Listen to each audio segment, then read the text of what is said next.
علی بھائی، نماز جمعہ کی کل رکعتوں کی تعداد کتنی ہے؟ پلیز صحیح احادیث کی روشنی میں رہنمائی فرمائیں۔ میں کئی دفعہ اس کے اوپر بول چکا ہوں میرے بھائی، نماز جمعہ کی رکعتیں جو احادیث میں وارد ہوئی ہیں، ایک تو وہ حدیث ہے بخاری اور مسلم کی کہ نبی صلی اللہ علیہ وآلہ وسلم جمعے کا خطبہ دے رہے تھے، ایک شخص خطبے کے دوران آیا، بیٹھ گیا، آپ علیہ السلام نے فرمایا کیا تم نے مسجد میں داخل ہوتے وقت 2 رکعتیں پڑھی تھی مسجد کی؟ کہا یا رسول اللہ نہیں۔ فرمایا پہلے وہ پڑھو لیکن مختصر پڑھو۔ وہ پڑھوائی خطبے کے دوران، تقریر کے دوران، چاہے عربی والا خطبہ ہو چاہے اردو والا، کیونکہ نبی علیہ السلام کی تو تقریر وہی ہوتی تھی، ہم نے علیحدہ کی ہے نا۔ وہ 2 رکعتیں تو نماز سے پہلے ضروری ہیں کم از کم۔ مصنف ابن ابی شیبہ میں، سنن کبری البیہقی میں کہ یہ سار ملتے ہیں کہ صحابہ کرام 4 رکعتیں بھی پڑھتے تھے۔ اس کی صحت میں اختلاف ہے، لیکن چونکہ دونوں طرف محدثین موجود ہیں، آپ 4 بھی پڑھ لیں۔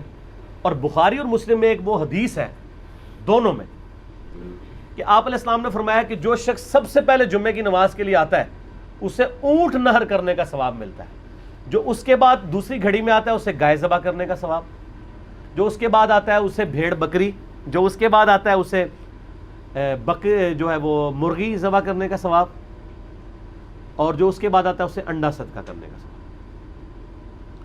اور جو اس کے بعد آتا ہے فرشتے رجسٹر بند کر دیتے ہیں جب خطیب ممبر پہ چڑھ جاتا ہے اور وہ بھی اس کی تقریر سنتے ہیں، پھر عام جمعے کا ثواب ہے۔ اس میں آگے الفاظ ہے کہ جو جتنا جلدی آتا ہے اس کے بعد جو اللہ توفیق دے تم نماز پڑھو، تو جمعے سے پہلے آپ 100 رکعتیں بھی پڑھ سکتے ہیں جب تک خطیب ممبر پہ نہیں چڑھا ہوا۔ جب خطیب ممبر پہ چڑھ جائے تو بخاری مسلم کے الفاظ ہے پھر 2 سے زیادہ نہیں پڑھنی، اس سے پہلے ہے تو جتنی پڑھے۔ تو جمعے سے پہلے جتنی آپ کو اللہ توفیق دے، اشراق کے وقت سے لے کے آپ پڑھتے رہے۔ پرانے زمانوں میں لوگ جمعہ پڑھنے کے لیے شہروں میں گاؤں ایریا سے آیا کرتے تھے، صبح ہی آ جاتے تھے۔ اب تو خیر ہمارے گاؤں بھی شہر بن چکے ہیں چونکہ قصبے ہیں، اس لیے وہاں پہ جمعے ہوتے ہیں، لیکن فقہ حنفی کے مطابق ان گاؤں میں ابھی بھی جمعے نہیں ہو رہے۔ انہوں نے مجبوراً شروع کروایا ہے، کیونکہ جب اہل حدیثوں نے جمعے شروع کرائے تو لوگ اہل حدیثوں کی مسجدوں میں جانا شروع ہو گئے۔ انہوں نے کہا ہمارا تو ٹھیے ہی پھر خالی ہو جائے گا، انہوں نے زبردستی جمعے شروع کروا دیے، ورنہ حنفی جمعے پڑھنے کے لیے شہروں میں آتے تھے۔ آج حنفی جو جمعے پڑھ رہے ہیں فقہ حنفی کے حساب سے ان کے جمعے کوئی نہیں ہو رہے، ان کو ظہر ہی پڑھنی چاہیے وہاں پہ۔ ہاں قرآن و حدیث کے مطابق ہو رہا ہے۔ صحیح بخاری میں امام بخاری نے رد کیا ہے کہ نبی علیہ السلام کے مبارک زمانے میں بھی گاؤں کے اندر جمعہ الاؤ تھا، یہ پریفریبل ہے کہ آپ آئیں۔ ہمارے تو آج کل گاؤں قصبے بن چکے ہیں کیونکہ کاروبار زندگی ہے وہاں پہ۔ اور جمعے کے بعد صحیح مسلم میں حدیث ہے کہ جو جمعے کے بعد نماز پڑھے اسے چاہیے 4 رکعتیں پڑھے، چاہے 2 کر کے پڑھ لے چاہے ایک سلام سے، چاروں کٹھی، دونوں طرح ثابت ہے۔ جو جمعے کی بعد والی رکھتے ہیں وہ 4 رکھتے ہیں، 2 کر کے بھی پڑھ سکتے ہیں، اکٹھی بھی پڑھ سکتے ہیں۔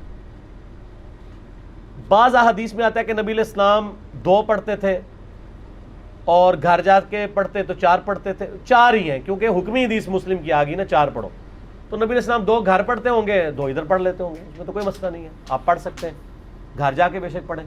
4 رکھتے ہیں تو ٹوٹل پھر 6 سنتیں بنی کم از کم، 2 پہلے 4 بعد میں، اور زیادہ سے زیادہ آپ بے شمار پڑھیں، بعد والی بار 4 ہے۔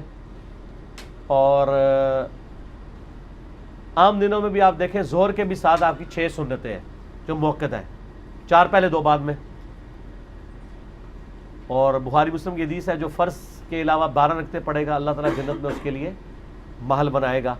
تو یہ 12 رکعتیں جمعے والے دن بھی پوری ہو جاتی ہیں اگر آپ جمعے کے ساتھ 6 رکعتیں پڑھ لیں، 2 پہلے 4 بعد میں، اور زیادہ پڑھیں تو اور بہتر ہے۔ تو جمعے کی رکعتیں ٹوٹل پھر کتنی ہوئی؟ کم از کم 6، ادر دین فرض کے، 2 فرض تو ہیں بیچ میں، یہ نہ ہو کہ فرضوں کا ذکر ہی نہیں کیا، وہ اپنی جگہ موجود ہے۔ یہ رکھتے جب کوئی پوچھ رہا ہوتا ہے نا تو وہ پوچھ رہا ہوتا ہے سنتیں، اور بعض زور احتیاطی بھی پڑھ رہے ہوتے ہیں ساتھ، اس کی کوئی ضرورت نہیں ہے۔ ٹھیک ہو گیا؟